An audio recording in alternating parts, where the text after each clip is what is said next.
All right guys, Tyler down here at Emerald City Guitars with my pick of the day. Now, last week we featured a 1960 Gibson Sunburst Les Paul that had a headstock repair, and some people had a kind of gripe about that, like 200 grand for a broken neck Gibson. So this week, for my pick of the day, I found a beautiful 100% original and entirely break-free 1960 Les Paul Standard. This of course comes at a slightly prorated price, but in any case, it's one of the more famous bursts that I've ever seen. Its name is Johnny Fever. So this particular guitar is in the 07500 range of serial numbers, which is basically puts it as a very early example of the last sort of iteration of the burst. Now, features that we'll see on this, being a late 60, we'll see the reflector knobs as opposed to the bonnet knobs, the clear tops. At this point, we'll also start to see a difference in the burst itself. There's a lot more pronounced red on these later 60s just because the dye that they used at that point was much more color fast than the dye they've been using in 58 and 59. So it was also around this time that the neck started to slim down pretty significantly, not nearly as slim as it would be the following year with the first year of the SG body style, but definitely slimmer compared to the earlier 59 profile. It's also in late 60 that white bobbin PAFs start to become much less common. These are actually two zebra bobbin PAFs, so that's sort of on the tail end of white bobbins. So this late in 60, we'll also start to see the double ring Kluson tuners, as well as a couple changes in the plastics and some minor stuff with the hardware. But altogether, the main difference between this and a 59 is going to be the really slim neck and the more pronounced red in the burst. So as you can see, this has a really nice just plain maple top. In the right light, you might be able to catch a little bit of flame, especially down here on the lower bout, but altogether just a really modestly flamed top.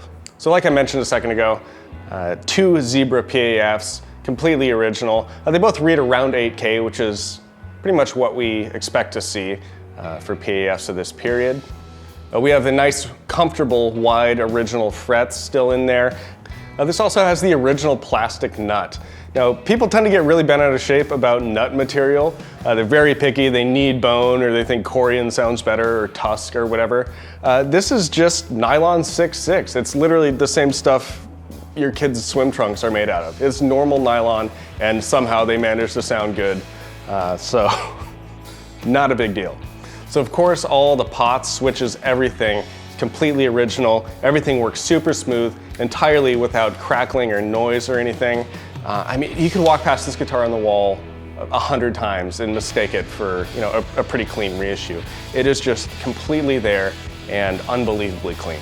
So altogether, it's just an amazing 100% literally museum grade piece of post-war American history. So this guitar, of course, comes with its original lift-in hardshell case, which is also in great shape. They call this case the Cali Girl style because it has a very comely sort of hourglass shape.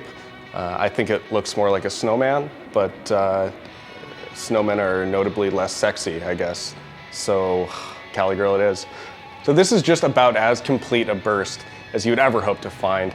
Not only is the guitar entirely original, but has the original case in great shape, as well as the original leather strap, which is in the case pocket. So really just a great package. So I know everyone scoffs at these prices and thinks they're just over the moon, but the fact is that for a zero issue, completely original burst, it's pretty fair market value. So the amp that we're going to play through today is this Roadhouse 45. Now this is basically a 45 watt, a sort of modernized version of the Tweed Bassman. It has two 5881 power tubes, two ceramic Jensen speakers, as well as two Alnico Celestians. So a cool little sampler of speakers going on. Just a really cool, solid, modern vintage style amp. So to get the full potential out of this sweet pair, I'm going to hand it over to our buddy Ian Crawford and see what he can get out of it.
All right, guys, so there we have it. An absolutely beautiful, 100% original, entirely issue-free 1960 Les Paul Standard through Roadhouse 45. Come on down to Emerald City Guitars. Check them both out. We'll see you next time.